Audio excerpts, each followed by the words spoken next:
G'day folks, Rod Moore here. A bit too high up, sorry about that.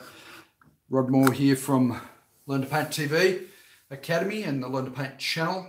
And just wanted to start doing a series of what I call art studio chats. So welcome to my studio. I'm just right in the middle of filming this week's episode of Learn to Paint TV. You'll find Learn to Paint TV all over my YouTube channel here. Every week we do a new episode of Learn to Paint TV, teaching the basic steps for beginners to get started learning how to paint.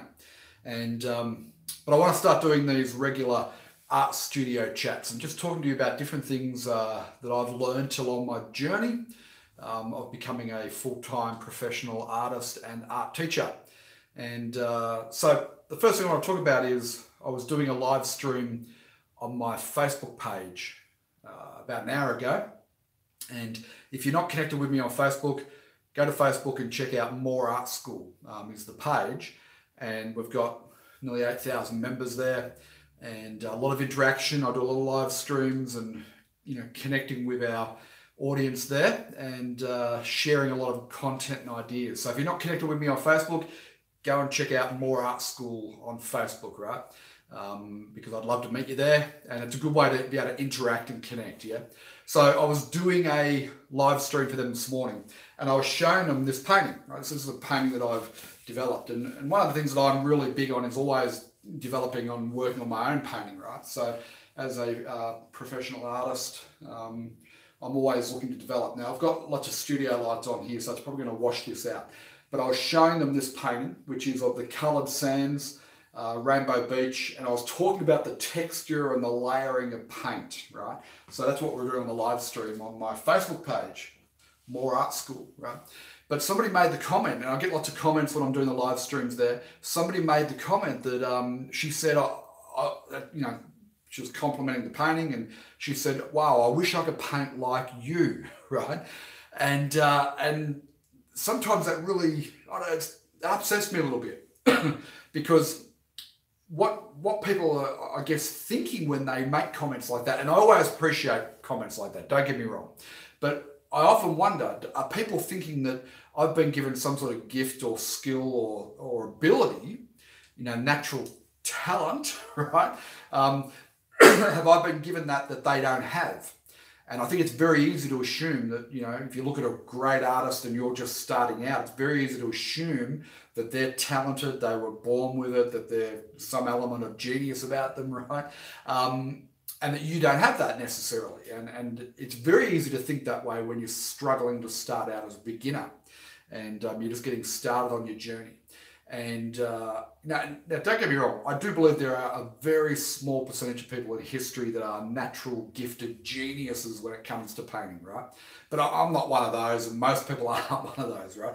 The people who become great masters, most of those people have to work really hard for it. And so when this person said to me, I wish I could paint like that, I went on a little bit of not really a rant, but I said to her, look, you can paint like that. It's a journey and a process. And if you looked at where I was 6 years ago, I could not have painted like that painting I just showed you and we were talking about on the Facebook stream. Would not have been possible, right? Just not possible for me back then. I had to learn and develop and practice and so on. And so my comment to her was that you can paint like that. It's a journey, it's a process. And it starts by learning the fundamentals. And the fundamentals are why I do Learn to Paint TV show every week here on our YouTube channel, right? Every week I post up a new episode of Learn to Paint TV. There's over 65, 70 episodes here now on our channel. So if you haven't subscribed to our channel here on YouTube, I don't know where it is, probably underneath me, click on the subscribe button, right? Because every week I'm posting up a new episode of Learn to Paint TV. And the reason why I do that is to teach the fundamental principles of painting. Teach things like composition, how to mix colour, how to use warm and cool colours, how to create atmospheric perspective in a painting, things like that, right? How to structure a painting, how to identify the big shapes and so on and so on. They're the fundamentals, right? So the first thing you have to do is learn the fundamentals of painting, the basic skills, the techniques. And then when you've learnt those, you need to put them into practice, which means you need to practice those fundamentals. So I always liken it to playing golf. You could read every book on golf and watch all the instructional DVDs and research golf on the internet. And you could become a theoretical expert on golf, and you could have an intellectual understanding of all the fundamentals of how to play golf, right? But the day you get out on the the first hole ready to tee off in front of the clubhouse where all the members are watching, it's a completely different experience. Everything you learned from books and DVDs and so on goes out the window, right? So you learn the fundamentals intellectually, but you really learn them when you put them into practice.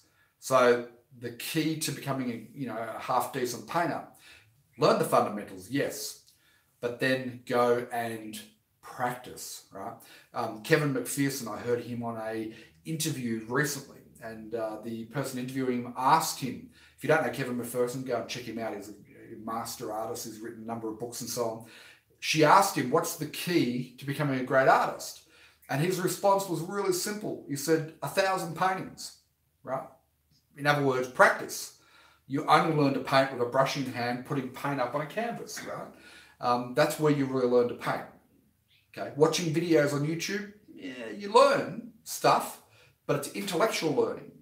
Again, when you put the paint on the brush in the paint on the canvas, it's a very different experience. In the same way that holding the golf club is a very different experience from what you read in the book, right? First time you hold the golf club. So you need to practice. 1,000 paintings is what Kevin McPherson says.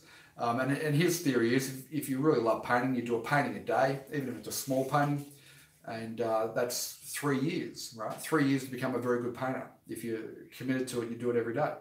And I think he's right, because in the last couple of years, I've really increased the amount of painting that I do. I've got stacks and stacks of little paintings that I do. Every day I try and do 2 or 3 little 8x10s. I pop them up on eBay, and they're practice paintings, right? And my paintings improved dramatically as a result. So when this lady said to me, I would love to be able to paint like that, the hidden meaning behind that was, you're lucky you have talent and skill, I don't. Well, you can acquire that and you can become a good painter as well. So if you're watching this right now thinking you'd love to become a good painter, the key is learn the fundamentals, right? That's why we do Learn to Paint TV each week. That's why I created the Learn to Paint Academy. If you haven't been there, go and check it out. And we've got a free course where I show you how to paint. I show you the fundamentals, right?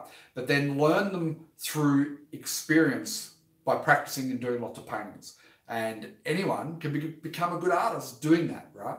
So if you've ever sat there and looked at a good artist and you thought, I'd love to be able to do what they're doing, you can. You can. Just learn the fundamentals and practice them, right? And do a lot of paintings and get through that frustration period, which a lot of beginners experience. I experienced frustration, man, for a number of years, right?